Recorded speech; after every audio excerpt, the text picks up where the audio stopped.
Bismillahirrahmanirrahim. Assalamualaikum warahmatullahi wabarakatuh. Bersama saya lagi Arijul Iman binti Ruslan.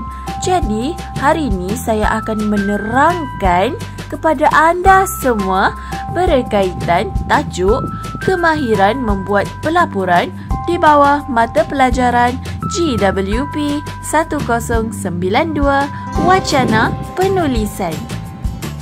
Tapi mesti ramai yang nak tahu kan apa yang akan saya terangkan di bawah tajuk ini?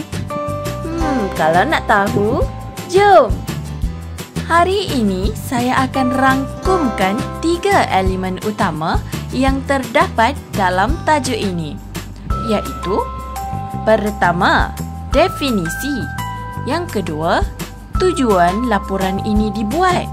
Yang ketiga, ciri-ciri pelaporan yang berkualiti. Kalau semua dah bersedia, jom kita teruskan perjalanan kita.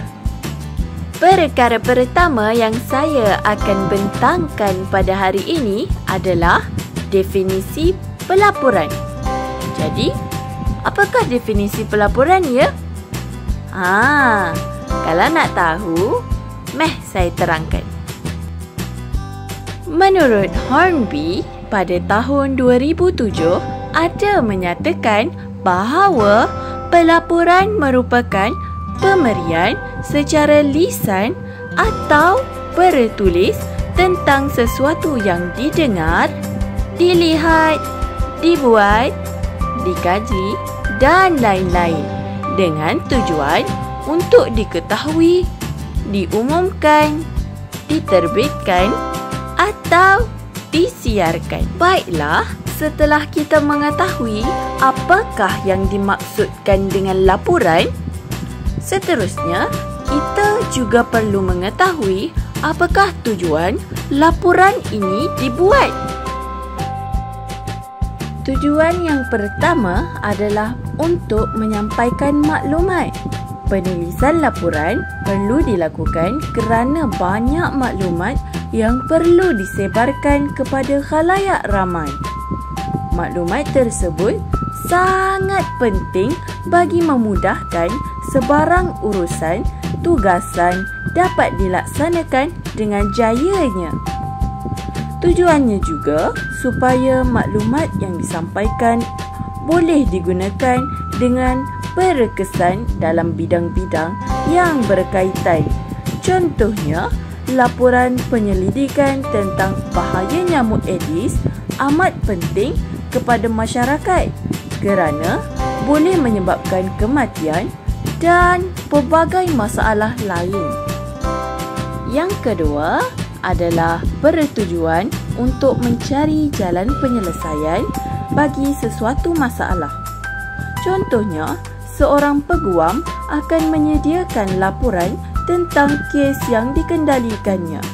Laporan tersebut amat penting kepada para peguam lain agar mereka dapat mencari jalan penyelesaian dan cara-cara mengatasi kes tersebut sekiranya mereka mengendalikan kes yang serupa atau hampir serupa dengan kes yang dilaporkan pada masa yang akan datang.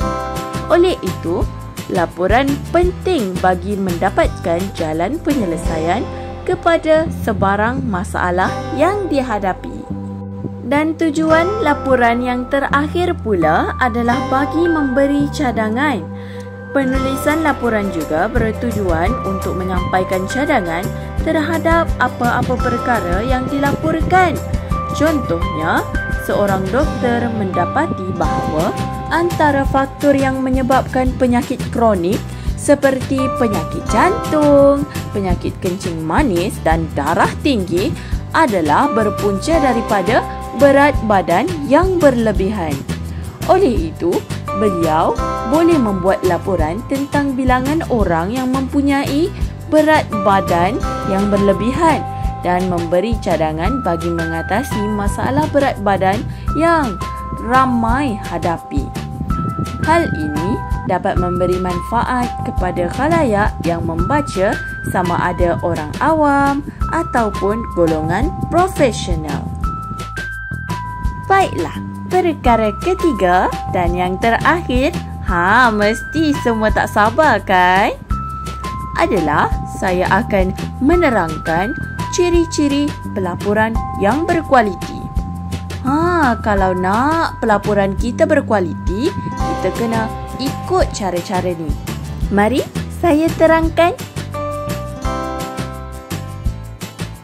Ciri-ciri pelaporan yang berkualiti. Pertama, pelaporan tersebut mestilah mempunyai rekod susunan sesuatu perkara atau peristiwa maupun fakta.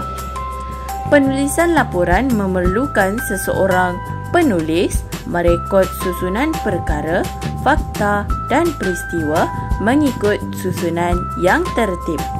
Hal ini sangat penting agar pelaporan yang disampaikan mempunyai kesinambungan fakta, perkara atau peristiwa yang tersusun. Malah, dapat memberi kefahaman kepada pembaca dengan mudah kerana telah disusun dengan baik. Contohnya, kronologi peristiwa yang dilaporkan bermula dan seterusnya sehinggalah berakhir mengikut susunan masa tertentu. Ciri yang kedua adalah segala bentuk perkara, peristiwa maupun fakta yang dilaporkan perlulah diinterpretasikan dengan benar dan betul serta mudah difahami oleh para pembaca.